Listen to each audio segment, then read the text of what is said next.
Everyone आज video को आपण मानक स्वागत।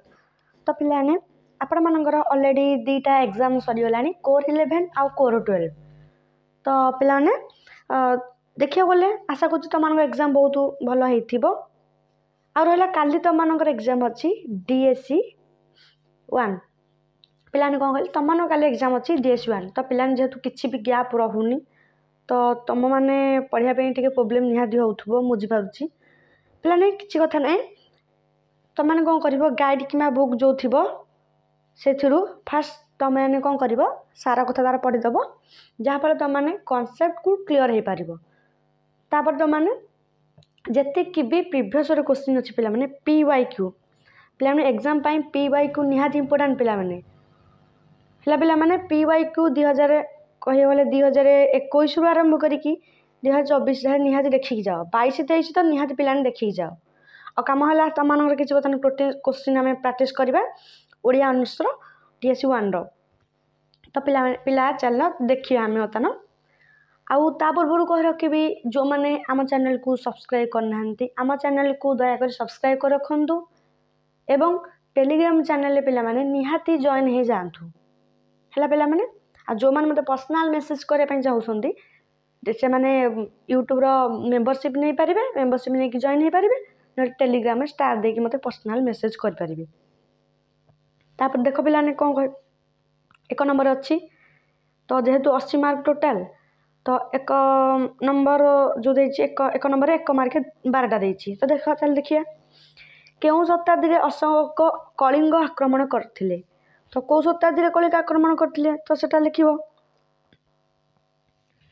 7म शताब्दी में केउं विदेशी परिव्राजक ओडिशा भ्रमण करथिले गरे ओडिशा रे भौमगर राजवंशर राजधानी केउठी थिला घरे ओडिया साहित्य रे सांस्कृतिक विकास धारा पुस्तकर लेखक पिले माने किए पिलाने जहाँ आसुक न पिलाने छाड़बेनि पिलाने टोटाली छाड़बेनि किसी जिनस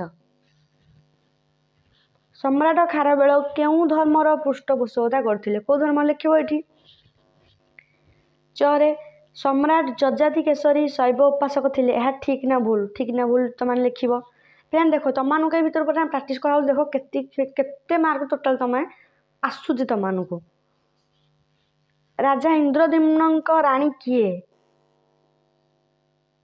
जरे जगन्नाथ जे 16 कला तहु कलाए नंदबला ए उक्ति केउं कविंकर माने केउं कवि कहिथिले ज केउं पुराण रे जगन्नाथ धर्म दर्शन विस्तृत वर्णना परिलक्षित हुए। नेक्स्ट क्वेश्चन देखिबा श्रीकृष्ण जन्माष्टमी केउं तिथि रे तो एटा तो माने समस्त अधिकांश जानथिबो तो आ कहै पड़िबोनी सोमनाथ व्रतर उपास्य देवतांक नाम प्लान देखो इजी केते क्वेश्चन पड़छि त मानकर तापर रज मकर और शीतल षष्ठी मधुर केउं पर्वटी कृषि भित्तिक नुह देखिबा पिलाने कोटा कृषि भित्तिक त मानकर नुह तापर जिया पिलाने ख विभाग को पिलाने ख विभाग तुम 2 मारिका 8टा देछि 2टा कि 3टा वाक्य तुम आंसर लिखिबो देख 2 नंबर कर देख देछि ओडिशार शेष हिंदू राजांक संपर्क रे सूचना दियो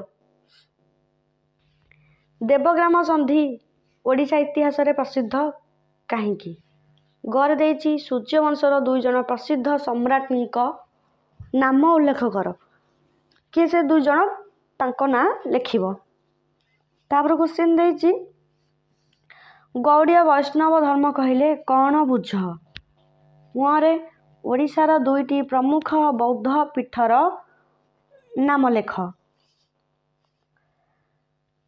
नेक्स्ट विश्ववसु परिचय दियो कौन कहले पिलाने विश्ववसु परिचय दियो। 6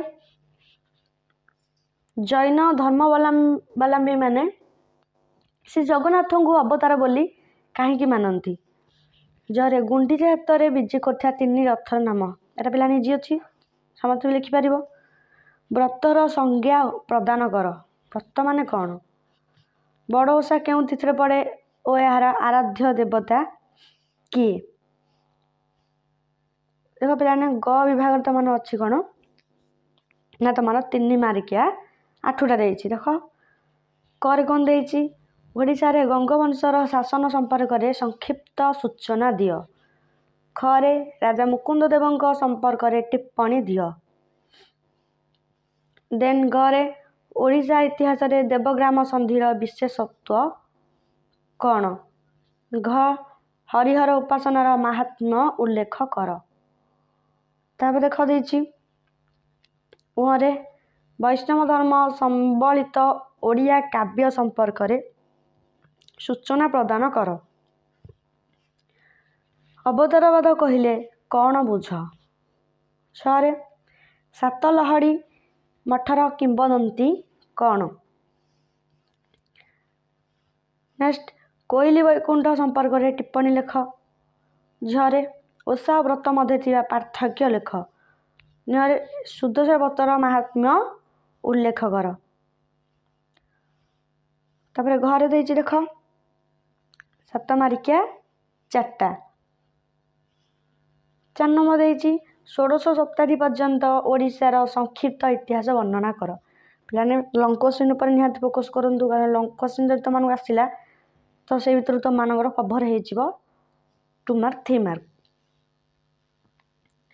ଦେଖ କ'ଣ ଦେଲା ଅରେ ଲେଖିପାରିବ ସ୍ୱତନ୍ତ୍ର ଉତ୍କଳ ପ୍ରଦେଶ ଗଠନର ଘଟଣା ପ୍ରବାହ ସମ୍ପର୍କରେ ସ୍ଥୂଳ ପରିଚୟ ଦିଅ।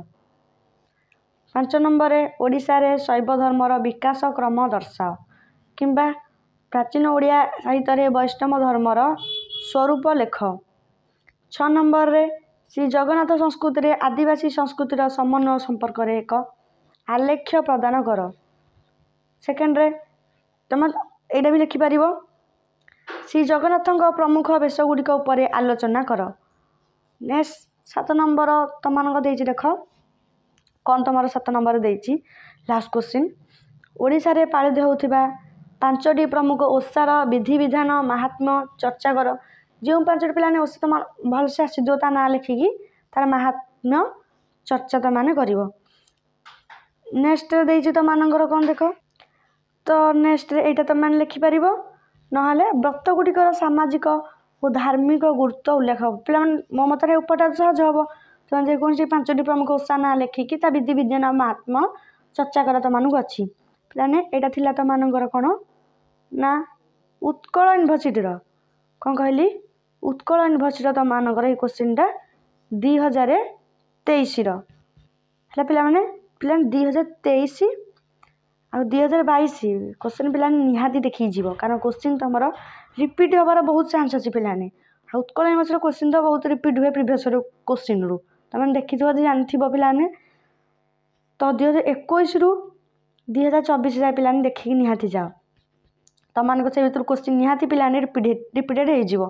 ଆଉ ଯେଉଁମାନେ ଚ୍ୟାନେଲକୁ ସବସ୍କ୍ରାଇବ୍ କରିନାହାନ୍ତି ଚ୍ୟାନେଲକୁ ସବସ୍କ୍ରାଇବ୍ କରିକି ରଖନ୍ତୁ।